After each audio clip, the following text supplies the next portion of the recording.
Hello, my name is Mike Ferrugio, and I'm the Firearms Program Manager for Zenith Firearms, and I'm going to talk to you today a little bit about the Z5P. How it comes packaged, how to disassemble it, how to reassemble it, how to put on the Picatinny rail. We'll go over some of the operating features of it as well. The Z5P will come to you packaged in this pretty rugged carrying case that was designed custom for this gun for this import. You'll notice it has 3 magazines here. We've got the pistol itself, we've got a Picatinny rail, we've got a sling, we've got a cleaning kit, and we also have 2 extra takedown pins. In case you lose those in the field, you have a couple of extras. You'll also have this manual. This manual is pretty in-depth. You take a look at it, you've got diagrams and pictures of how everything that we're going to go over today and a lot more. And we really, truly recommend you read everything in this manual. This is a really in-depth manual. It tells you how about the operating system, all the parts, how it goes together, how it comes apart. This is a great reference for you. Don't lose it and study it. You also have your birth certificate and warranty. The warranty is good for 5 years. If you have a problem, you just contact us and we'll take care of it. It tells you what date your firearm was born in Kirkcaldy, Turkey. So let's go over the firearm. First thing you do, lock your bolt back, always, making sure that your firearm is unloaded. Physical and visual inspection. We always do that, and that's a habit you want to get into all the time. Whenever you're handling a firearm, you follow the firearm safety rules. You always want to lock the charging handle back, make sure it's not loaded.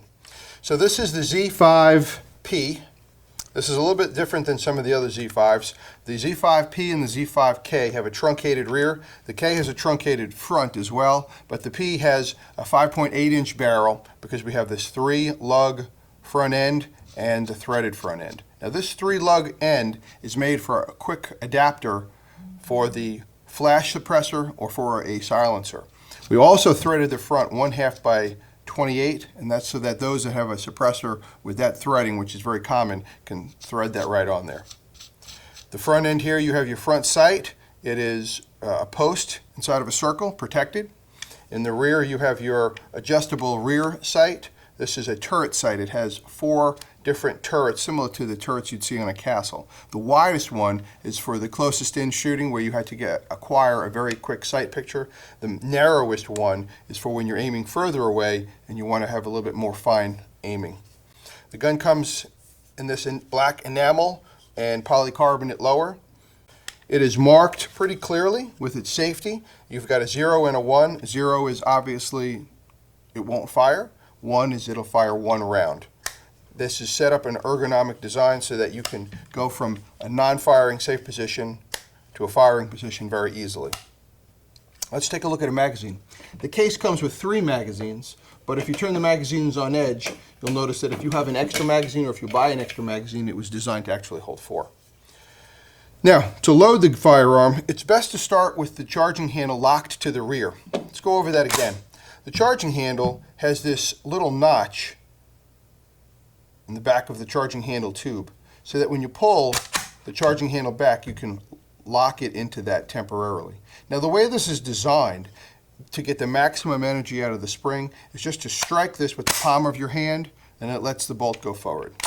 So again, you just strike it, and don't be shy with it. Don't coddle it. Just strike it with your hand. The bolt will go forward. So with the bolt locked to the rear, put your magazine in, you give it a little tug. You always do that. You want to make sure it's seated properly. Charging handle goes forward, takes a round out of your magazine, puts it in the gun. Now, some folks have called us up already and said, hey, I can't get my magazine in when the bolt is forward. You can if you give it a little shot with the palm of your hand. Give it a little tug, make sure it's in there. It operates better if you do that with the bolt open. From this point here, we're going to go through a full disassembly. First thing you're going to do is remove the magazine. Second thing, pull the bolt back again, visually and physically inspect it, make sure there's no ammunition in it. Now, when you're going to start the breakdown, you don't want to have this spring having pressure under it. So you let the bolt go forward again, put it on a firm surface. You can put this on your thigh, you can put it on a tabletop, and you're going to push down on the back butt cap and push out the pins, or begin pushing them out towards you. Pull them out. Now, sometimes you'll say, oh, I can't get this out. This is really tight. That's okay. Take your pin, push it on the other side, give it a little push and get it started. Pull that pin out. Now it's more of it exposed. You can get your hand on it a little bit better. Pull that out. Pull off the rear cap. Some folks have also said, this is really, really tight. I don't like it. It should come apart easier. This is a military-grade weapon made in a military factory, not a commercial factory, and it's made for very, very rugged use. The tolerances are tight, and it should be tight. If it's tight, that's a good thing. The gun's going to operate better. If it's loose, that's not as good. So expect it to be tight.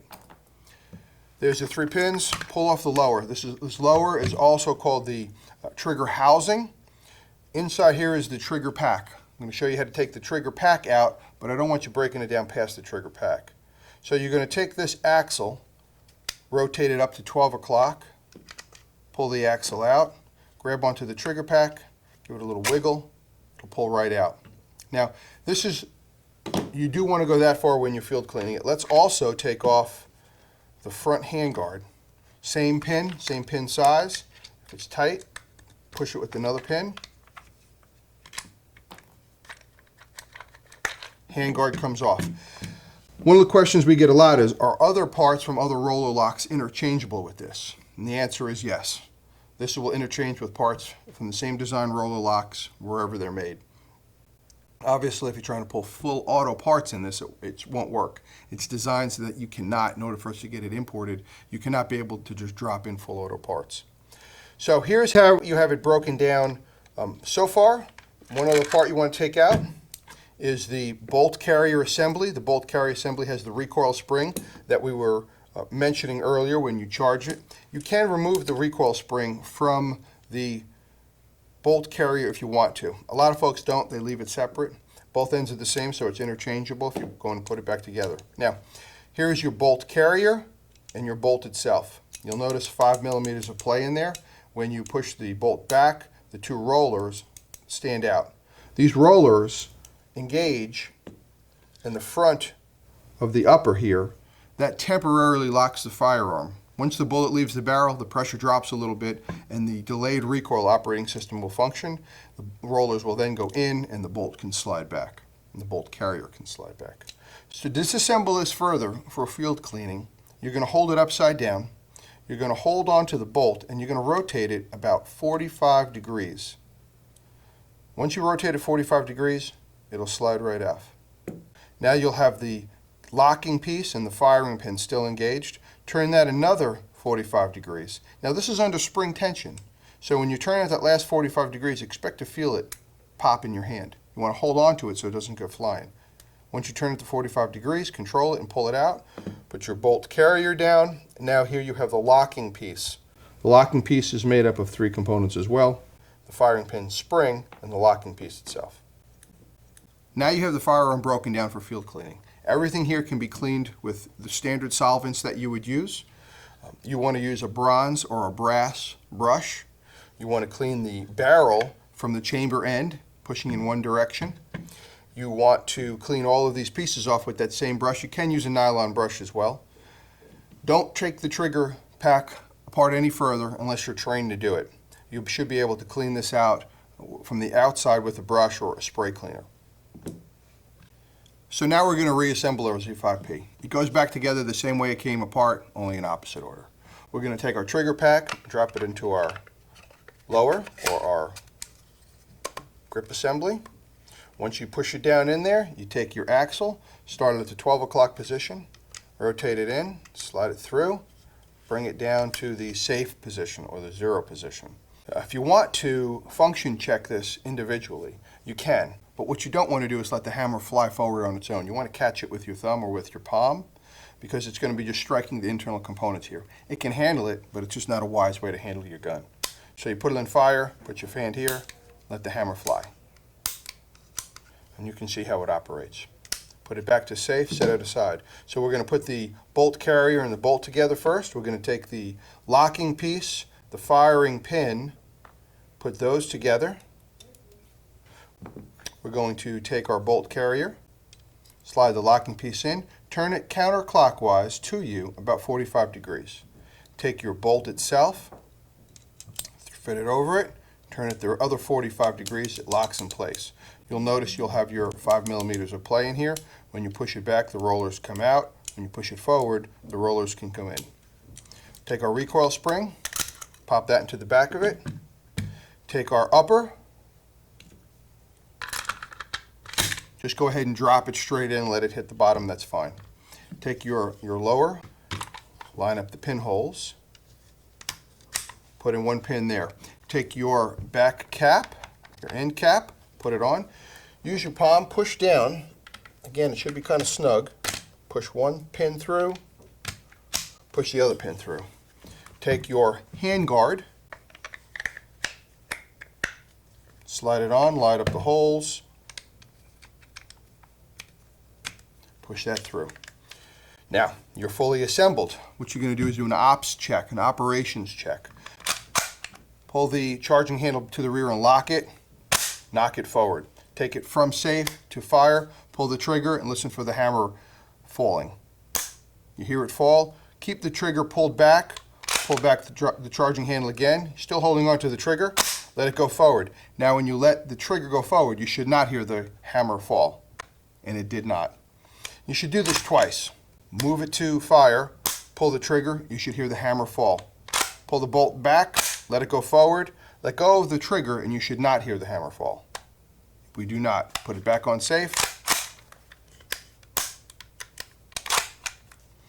There you have it, fully reassembled. Inserting the magazine is next. The magazine gets inserted and tapped and pulled. You want to make sure that the magazine locks in place. To remove the magazine, you have two methods to do that. One is this push button that you can use, and the other is the paddle. Now, you can grab the paddle with the firearm pointing down. This would be your natural position for reloading. Grabbing it with your offhand, use the thumb to depress the paddle, remove the magazine, and insert a new magazine. Tug on it, make sure it's locked.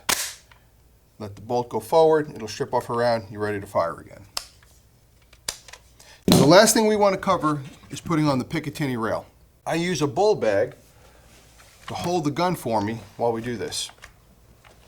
Now the Picatinny is removed because we have to check the serial number that's on the top of this, and so must your FFL.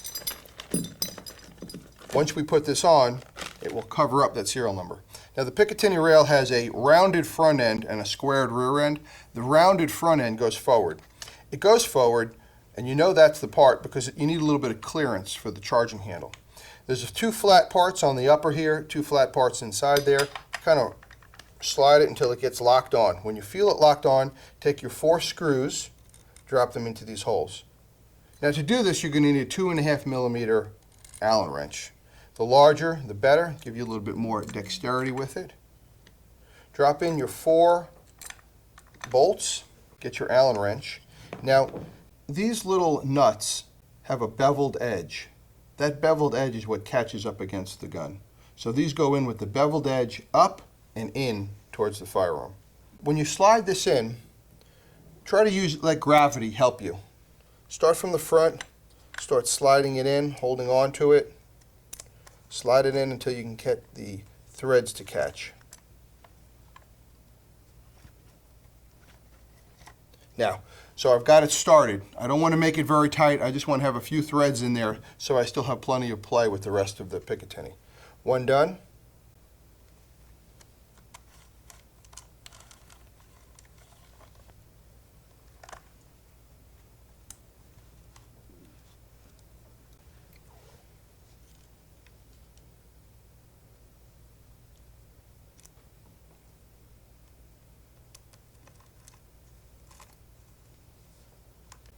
Sometimes it helps to have a little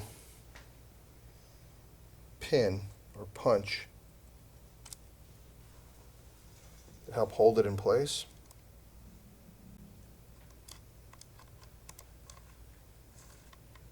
There you go. Now, once all 4 of them are started, you want to snug them up, kind of like you would to be changing a tire. Jump across to each other. Once you get them started snug, want to give them a few extra turns each. It'd be good to put, if you were going to leave this on long term, put a little Loctite on it. Help lock them down. You don't want to overstress these. These are very strong screws on a piece of aluminum, and if you start bending the aluminum or stretching it, you'll know you're going to have it on there much too tight. And there you have the Picatinny fully mounted. Now, as I was saying, the Picatinny has the rounded front end. That's so that the charging handle doesn't have a sharp edge right up against it. But it still clears it fine.